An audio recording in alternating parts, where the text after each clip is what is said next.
lupa. Salamat po, Panginoon, sa kagalakan na dinedeposito mo sa bawat puso ng bawat isa.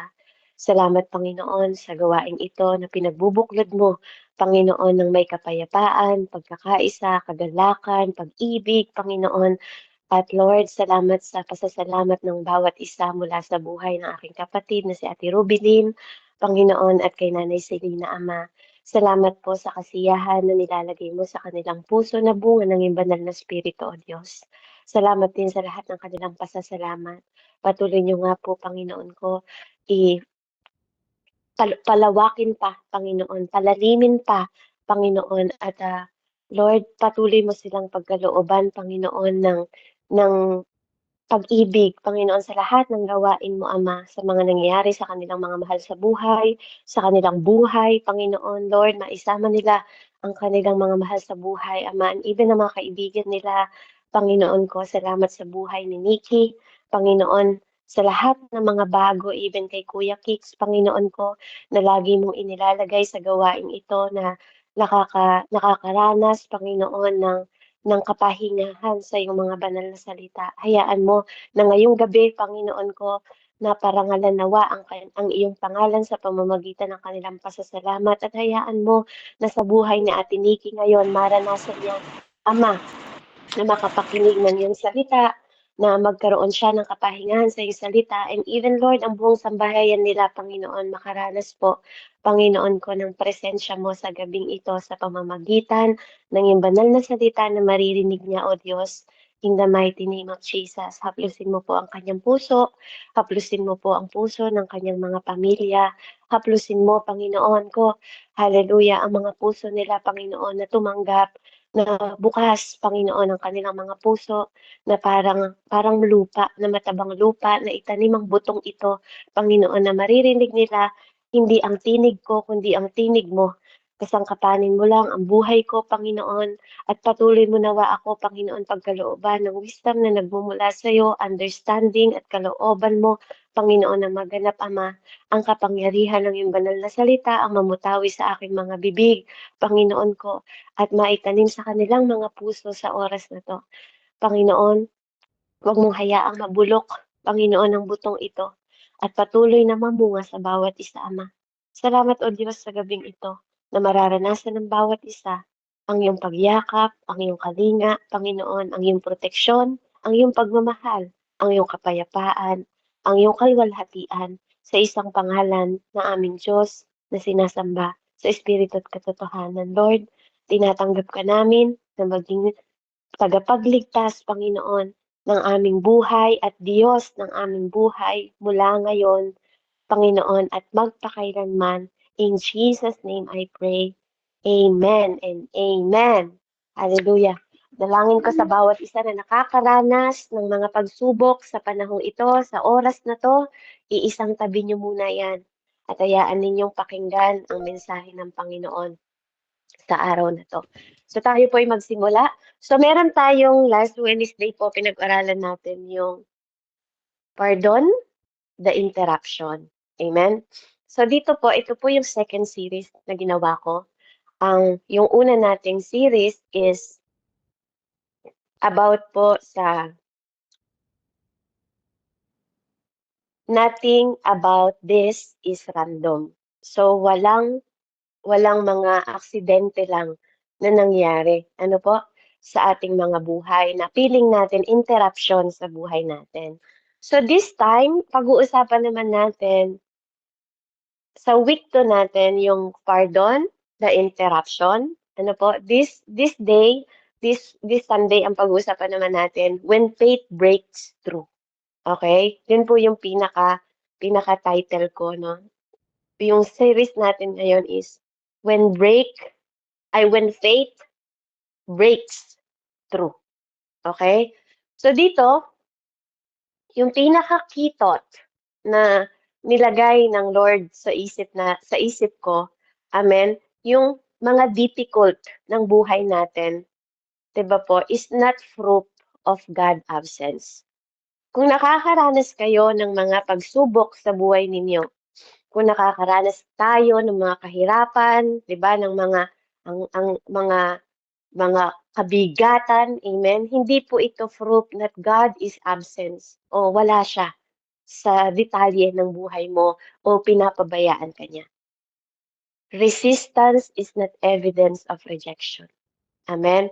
So yung pagre-resist natin, hindi po yun ebidensya, 'di ba, yung na nire-reject tayo. Amen?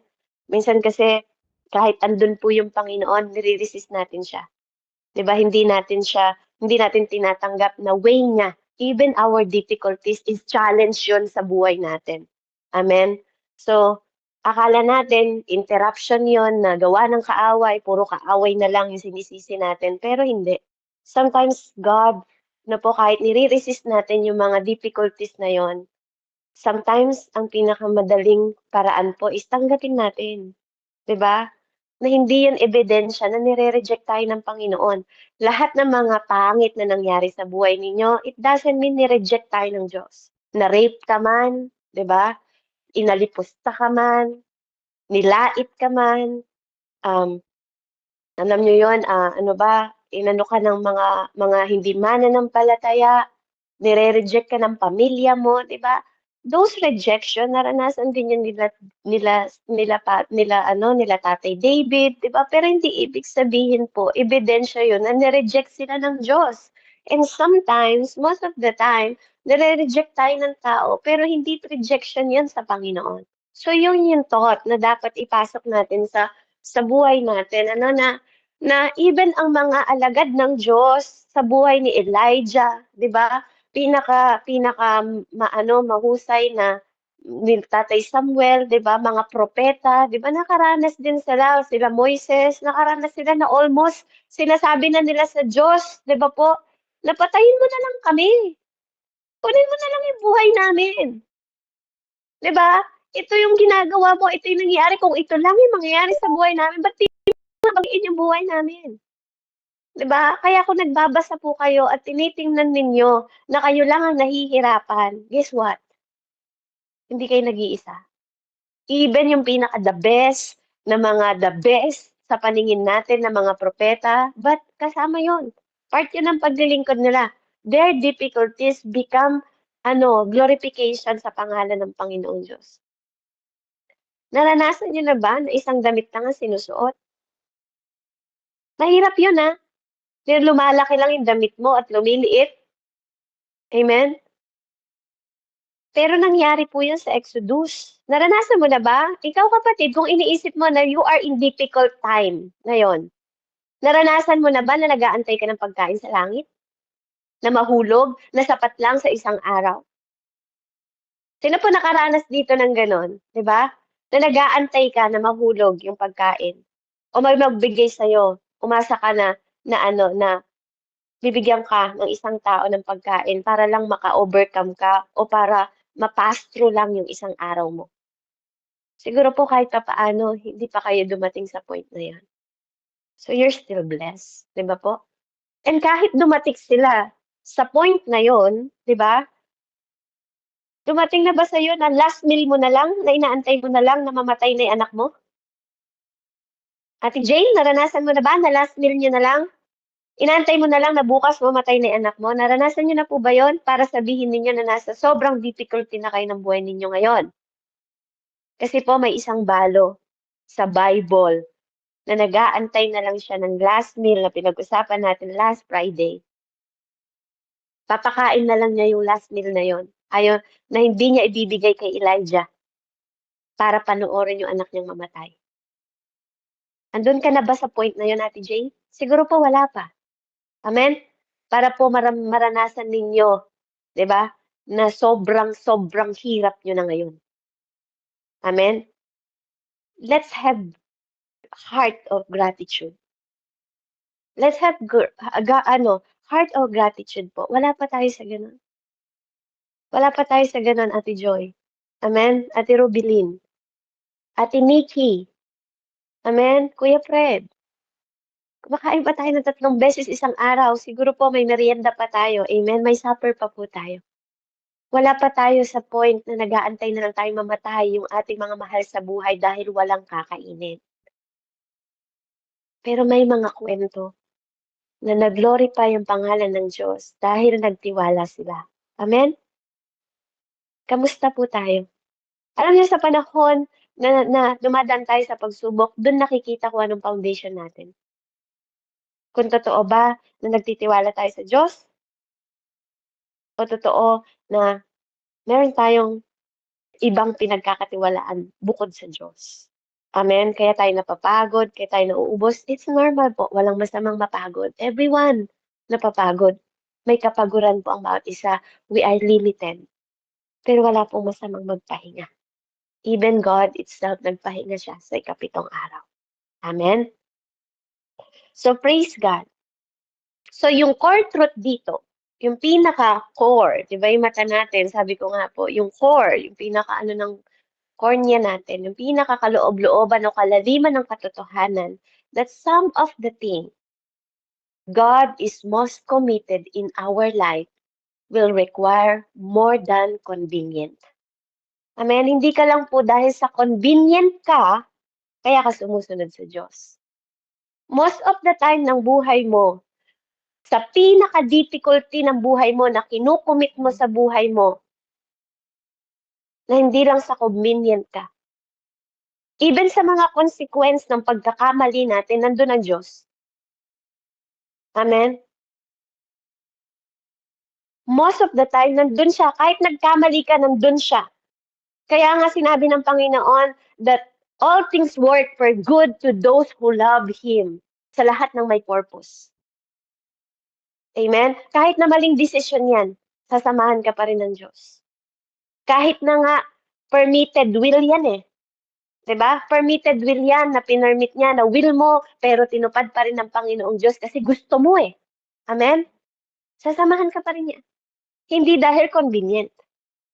Dahil gusto niya makaranas ka ng breakthrough through Him. Amen?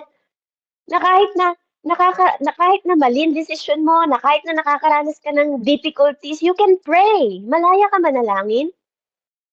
Amen? Malaya ka manalangin. You can prepare.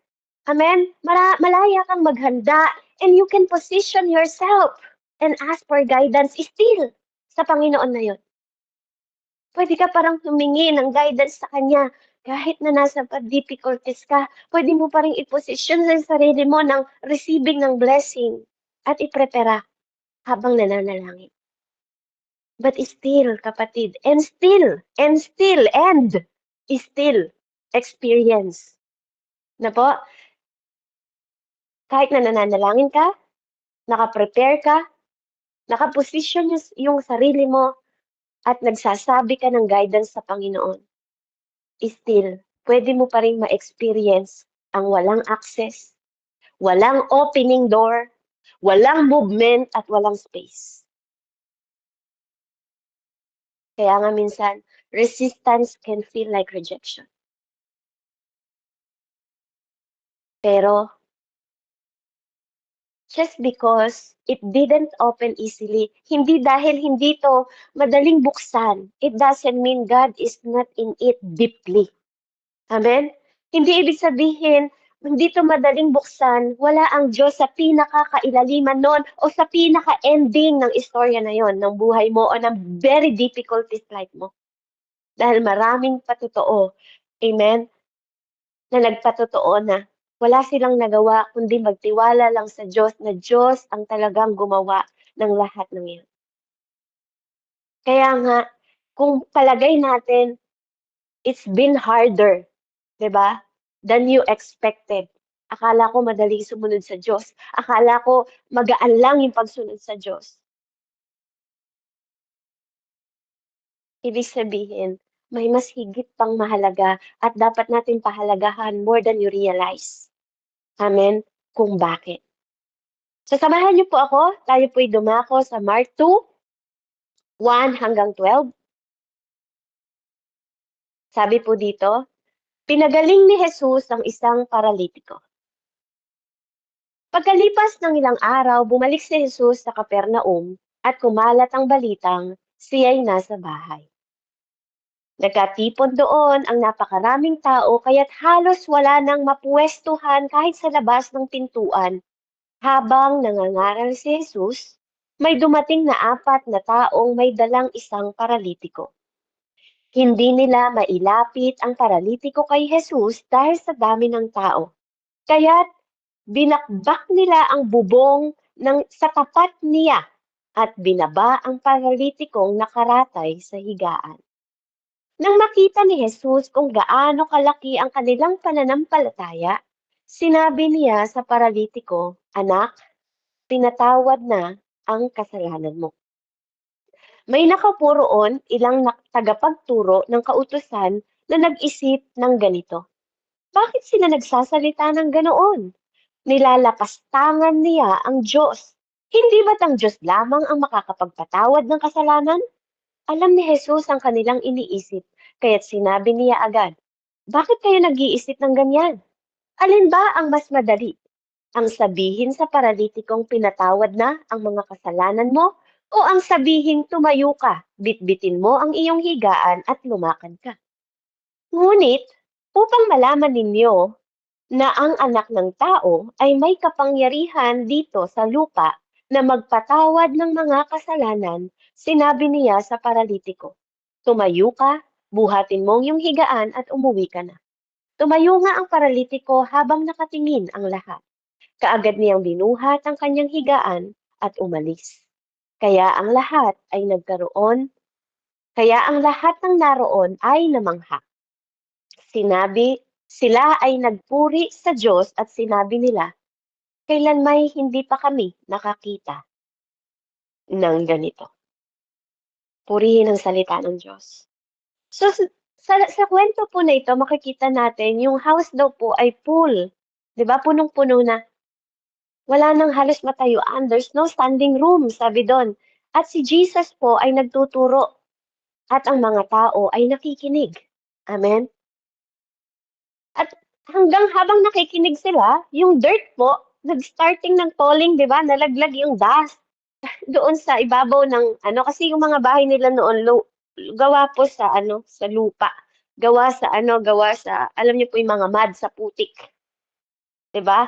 Unti-unti na may nagbe-break ng ibabaw doon sa taas ng roof para ibaba sa kanya yung paralitiko.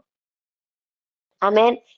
Ito po hindi natin tatawagin na reckless o walang pag-iingat na pananampalataya. Amen? Ito yung para kay God, ito yung nag-determine ng faith. Amen?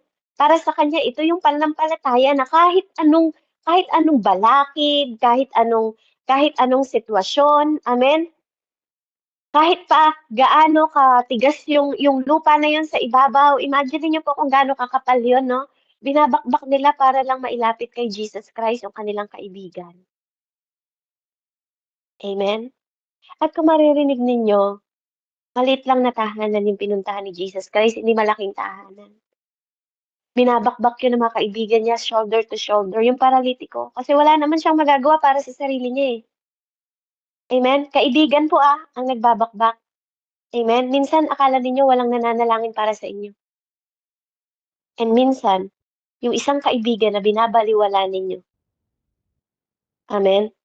Minsan, yung kaibigan, amen, akala ninyo walang pakialam, yung pa pala yung mas pinapakinggan ni God. Kasi mas nakikita sa kanila yung determinasyon na ipanalangin kayo. Kasi hindi niya nakita yung faith sa paralitiko. Sa kaibigan niya nakita yung faith. Kasi hindi naman yung paralitiko nagbakbak. Observe the story. Observe the story. Actually, sinabi nga ni Jesus doon sa paralitiko na pinatawad ng kasalanan mo. Hindi sa kanya nakita ang pananampalataya. And sometimes, yun tayo. Sometimes, puro complain tayo, puro reklamo tayo, bakit ganito yung nangyari sa akin. Hindi nakikita ng Diyos yung faith natin. Loaded tayo ng Word of God. Loaded tayo ng Logos. Pero wala tayong rema. Basa ka nga ng basa ng Bible, hindi naman nagre-rema sa'yo. Amen? Loaded ka ng salita. Di ba? Puro scripture. Pati nga panalangin mo, puro scripture eh. Ba't walang rema? Sorry po Sa mga bago po, baka hindi po kayo sanay sa akin. Ayan, malis na pala si Ate Nikki. sa mga bago. Amen? Baka po masyadong matalim yung aking salita. Amen, maglo-low lang ako. So praise God po ano, maraming mga tao, nagbabasa naman, nananalangin early morning. Amen? Tapon ng tapon kay Jesus ng mga problema, ng mga salita, ng mga difficulties, ng mga hirap. Hindi po masama. Pero minsan inaantay din ni Lord. Kasi lahat sinulat na eh.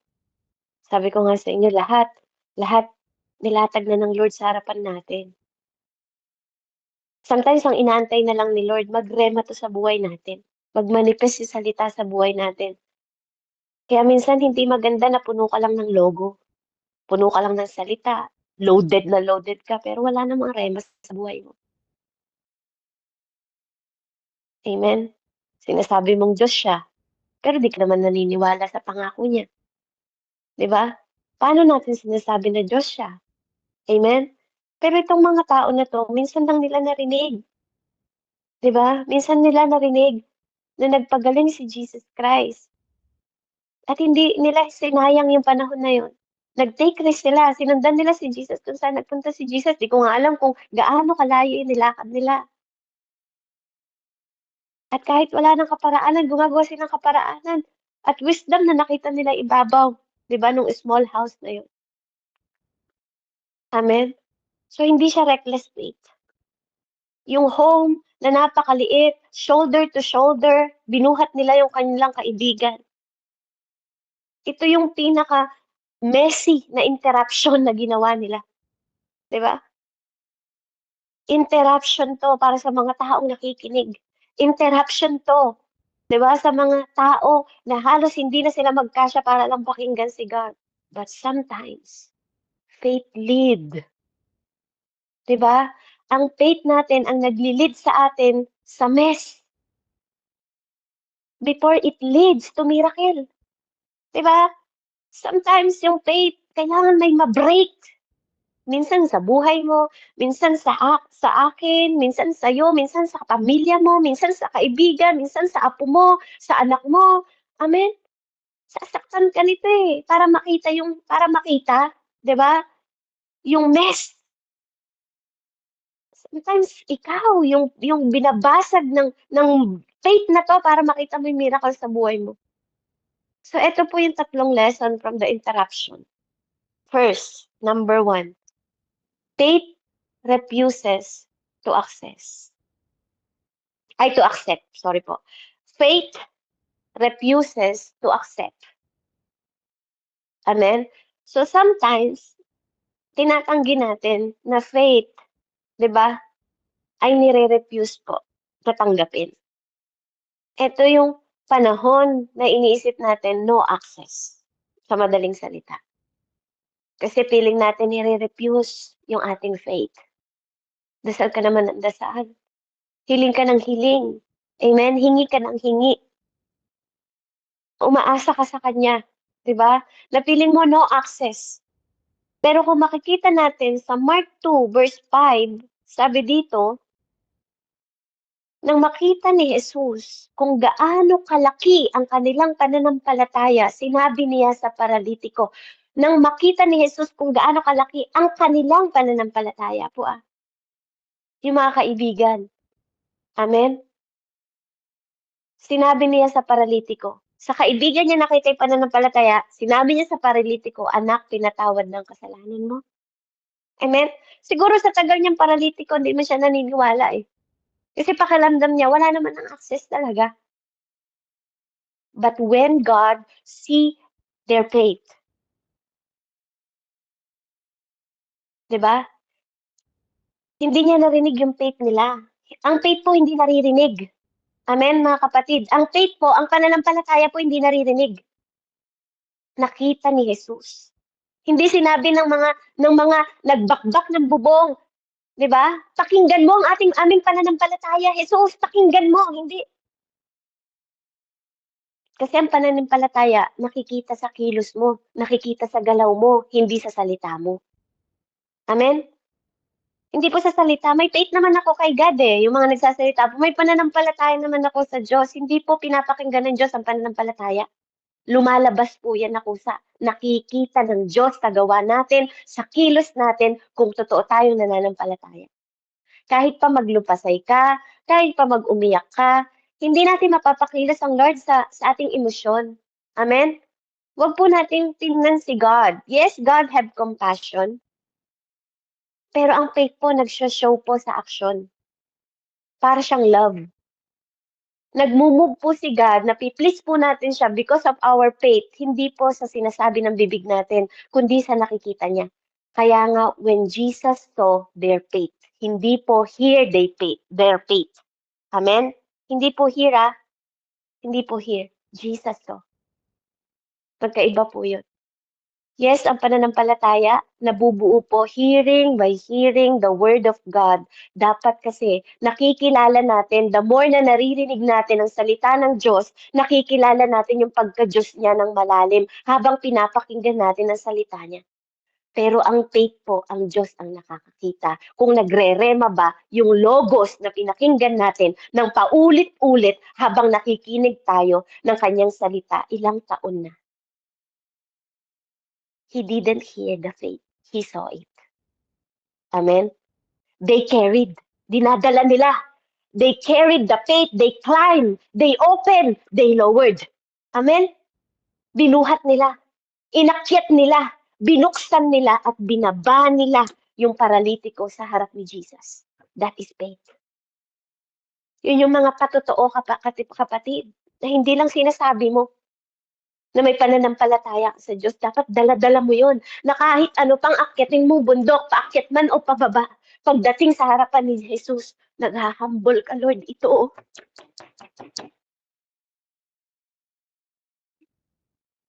Ito yung sitwasyon ko. Because faith is demonstrated trust. May movement na makikita sa faith. May nabubuhay na conviction pag may faith. May conviction ka sa Diyos pag may faith. Kaya si Jesus, nagre-respond siya to demonstrated trust. Kapag nagtitiwala tayo sa Diyos, dine-demonstrate din ni Lord kung paano. Dahil nagtiwala tayo sa Kanya.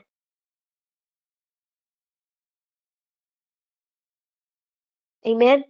So, ang pananampalataya po, nire-refuse niya to interpret. Amen? Inconvenient. Nire-refuse niya yung interpret ng inconvenient as divine closure.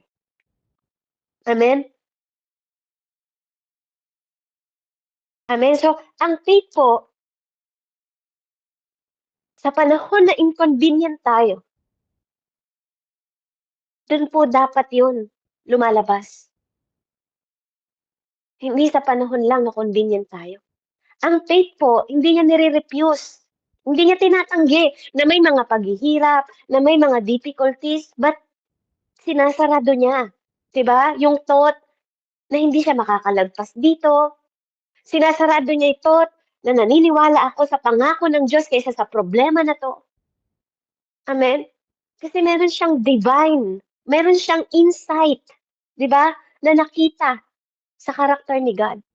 Na hindi mo lang kilala yung Diyos na yon. Kinikilala mo siya na sovereign siya. Na He is in control sa lahat ng bagay. Amen? Kaya kahit paanong makita mo o ano pang nangyayari sa buhay mo, hindi mo to nire-refuse. Yung paghihirap, hindi mo dinideny. Yung inconvenient na nararamdaman mo ngayon, part yan ng proseso ng Panginoon Diyos para makita mo yung divine na hinanda niya para sa'yo. Yung challenges, yung victory na nakahanda para sa'yo. Amen? So number 1 po, faith refuses to accept. So sa madaling salita, no access. Ito yung tatlong lesson from this interruption. Hindi yun totoo. Hindi totoo. Amen? Na minsan nakala natin, ini-interrupt tayo. Nakala natin walang access, pero meron po. Inaantay lang ng Diyos na i-carried natin, na akyatin natin, na i-open natin. and i-lower natin yung sarili natin.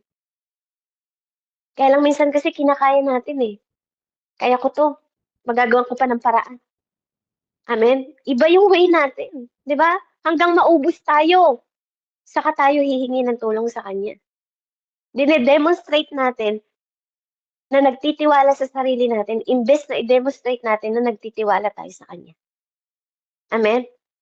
At minsan nire-refuse natin at nire-reject natin yung way niya kasi akala natin interruption yun. Akala natin walang access dun, pero walang shortcut. Amen? Wala pong shortcut sa Diyos. Kailangan nating pagdaanan yun. We need to experience at the same time habang tayo ay nananalangin, nagpe-prepare, amen? Habang pinuposisyon tayo ng Diyos at habang nag-aas tayo, we still can experience this. Na parang walang gumagalaw, na parang walang kumikilos, but meron po. Amen? Number 2, faith is willing to disrupt comfort. Amen? Sometimes yung mga plays, ulitin ko po, faith is willing to disrupt. D-I-S-R-U-P-T. Disrupt comfort. Para siyang distract. Amen? So, nasa Capernaum po sila. Amen? Which is their village ng comfort. So, ang comfort, hindi po ibig sabihin is, di ba? Ang ibig sabihin po ng comfort, it means restoration. Amen? Ang meaning talaga ng comfort sa buhay natin, yung comfort na masasabi mo lang that komportable ka kung meron ng restoration doon. Di ba minsan, pagpatay na yung ating negosyo, pag lumago siya, doon tayo nagko-komportable. Di ba? Kapag akala natin, mahina na yung ating mga mahal sa buhay, pag lumalakas sila, nako-comfort tayo. Amen? So, comfort, it means ease. Hindi lang yun pansamantala, it means restoration. So, ang faith po, nagre-require ito ng endurance before encounter. Kailangan makita ng Panginoon. Di ba, nagpupursige tayo bago natin ma-encounter yon. Paano mo makikita kung hindi ka dumadaan sa mga pagsubok? Amen? So, endurance before encounter. Amen? So, kailangan matuto rin tayo mag-adjust. Di ba? Adjustment after arrival. So, katulad po ng pag-uwi namin, 'di ba? Kung hindi ako magpupursige, do you think po kikilos, lalakad kung walang maglilid? Amen? Bago namin ma-encounter yung lahat ng mission na yon. Hindi po namin ma-encounter yon kung walang magpupursige. Amen? Kung walang magtutulak sa amin, kung walang maglilid sa amin, kahit pa makakita kami ng vision, kung hindi naman namin tutuparin yung mission, paano namin ma-encounter? Paano ko na-encounter yung mga kapatid? Hindi po may mangyayari. So, I need to adjust. Diba?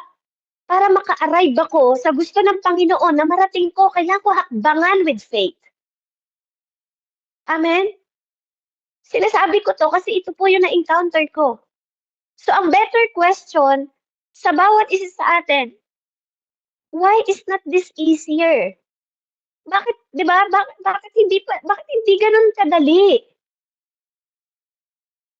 'Di ba? Hindi gano'n kadali. Even yung mga kaibigan na 'to, hindi gano'n kadali na buhat-buhat sila yung kaibigan nila. Walang mga sasakyan noon. 'Di ba? Siguro po nagpapalitan sila, "O ikaw naman ang magbuhat sa shoulder mo, ako naman, ikaw naman." 'Di ba? Is this worth climbing for? Tuwing may papagawa sa'yo Panginoon, Lord, is it worthy na gawin ko 'to? Is it worthy? Pero yung ginawa ko, I feel it's worthy. Pinaka the best holiday. Sabi ko nga po sa inyo yung naranasan ko. Kasi kahit may mga panahon, 'di ba, na parang ang hirap, na parang nakakapagod kasi may kasama ka pang bata. Hindi lang nakakapagod sa pisikal, nakakapagod sa bulsa, nakakapagod sa soul. Amen? Pero hindi napapagod yung espiritu ko. Yung espiritu ko nag-i-encourage sa akin, "Go for it, anak. Arise. Arise. kung paano kitang sinend dito sa Pilipinas. Gusto ko maka-arrive ka din sa mission na binigay ko sa'yo, sa vision na binigay ko sa'yo. Kaya kahit mahirap, may mga kaibigan, may mga nanay, may mga tatay akong sumuporta sa'kin. Na nananalangin din para sa'kin, para sa katagumpayan. Salamat sa Panginoon. Salamat sa inyong lahat. 'Di ba? Dahil lang faith, hindi lang ito humihinto sa pintuan. Umaakyat ito. It went up. Umaakyat ito sa langit.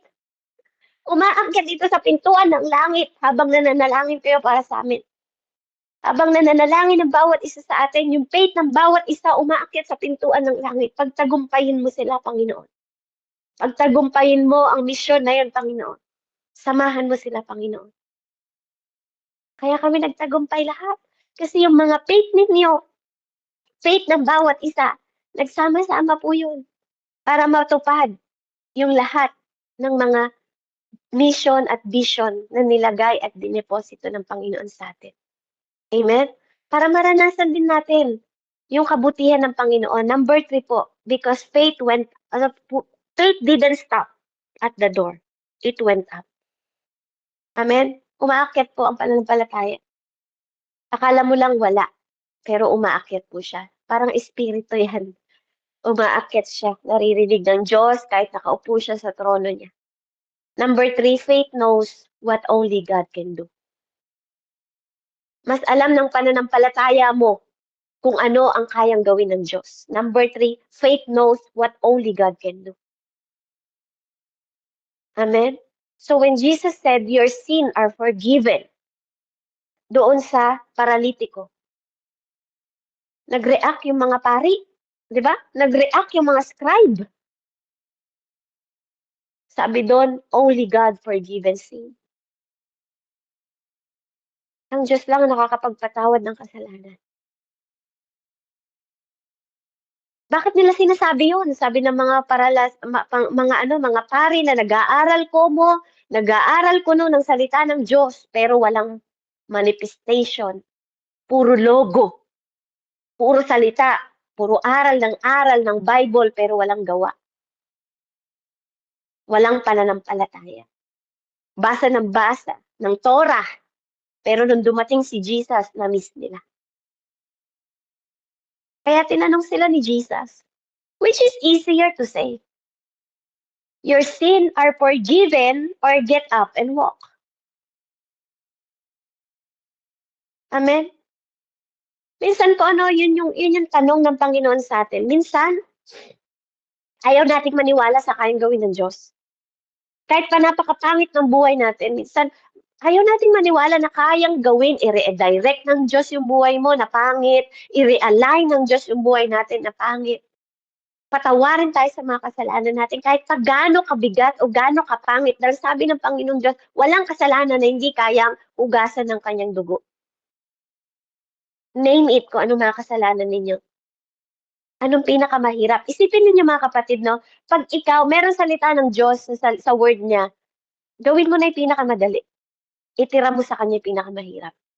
Ano para sa'yo? Ang pinakamadali? Magpatawad ng kasalanan o sabihin sa tao na yon na walk, 'di ba?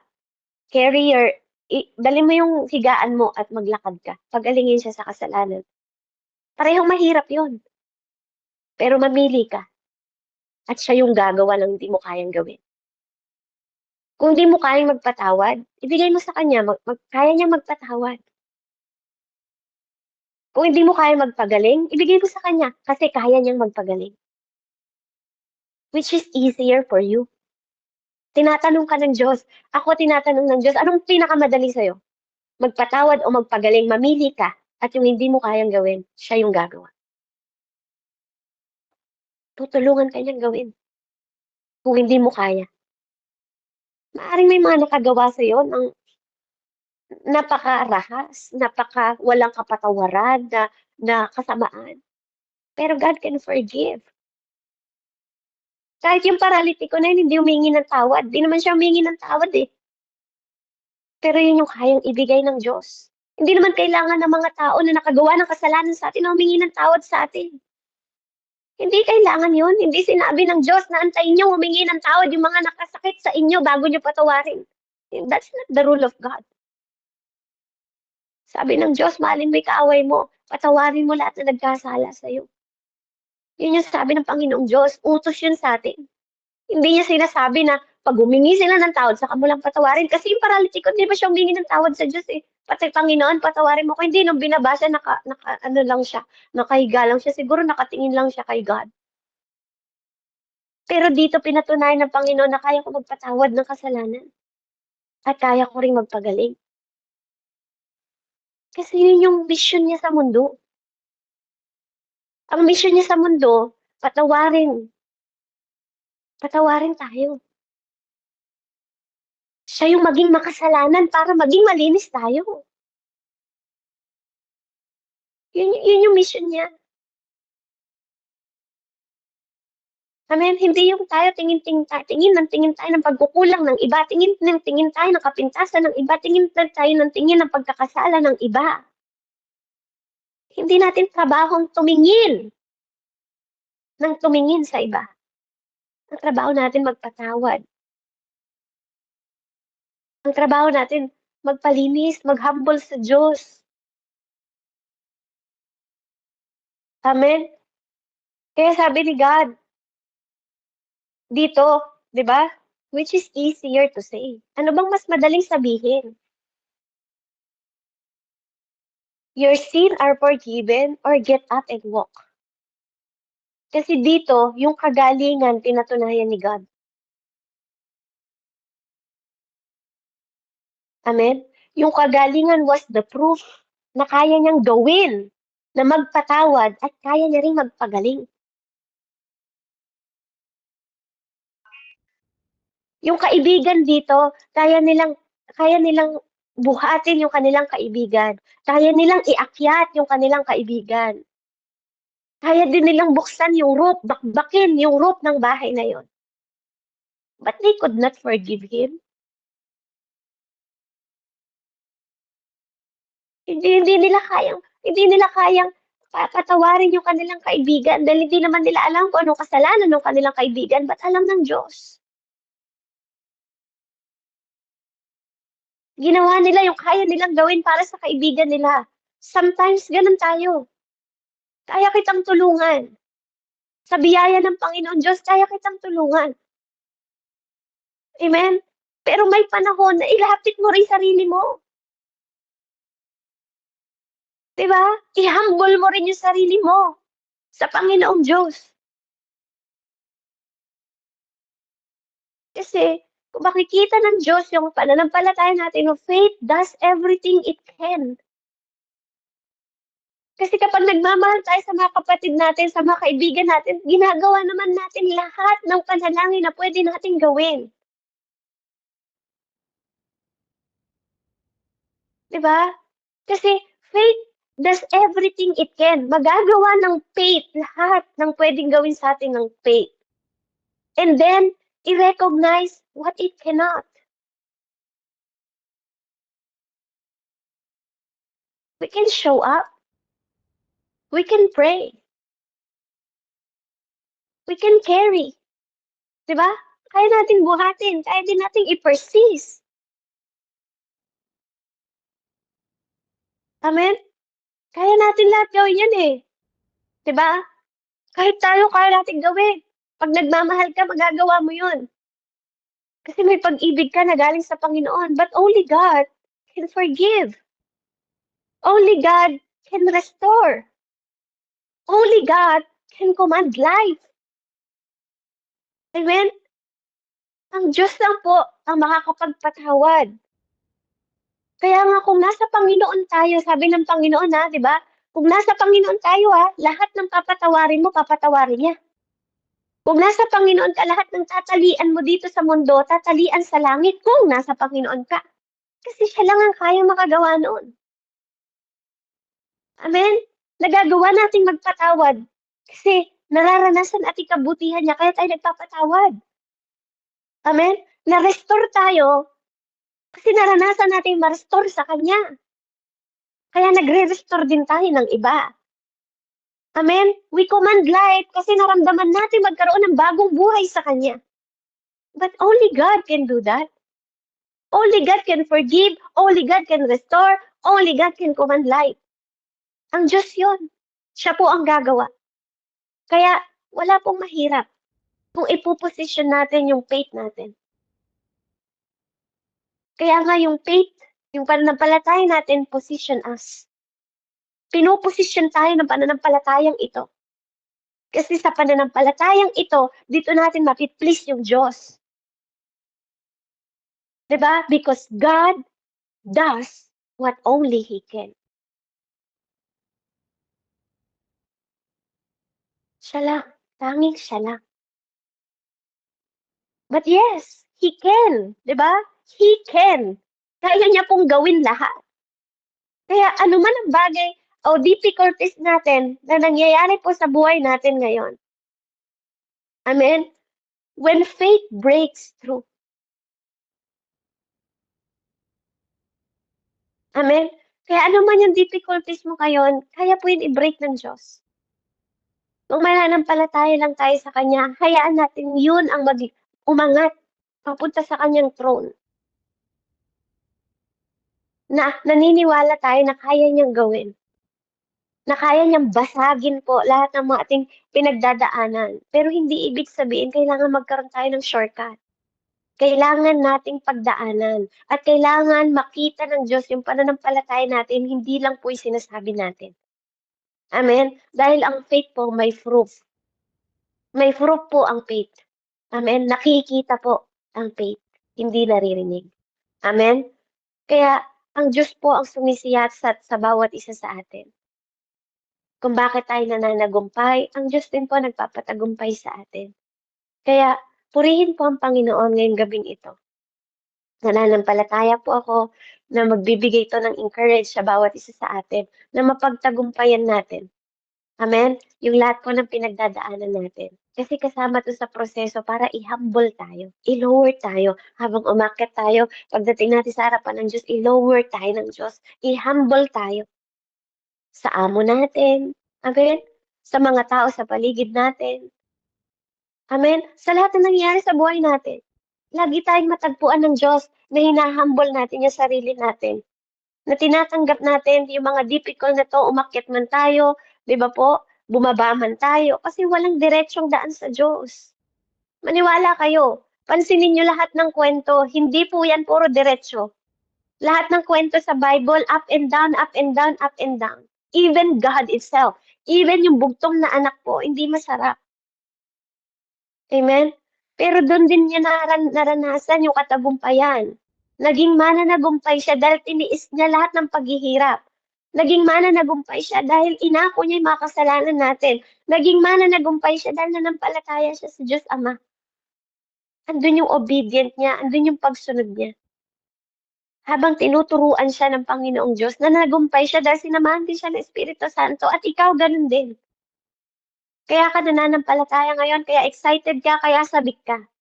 Kaya ano man ang pinagdadaanan natin, kailangan po nating pagdaanan. Amen? At nakikita ng Diyos yung ating pananampalataya. Hindi po niya naririnig. Amen? Kaya purihin po ang Panginoon. God never reject us.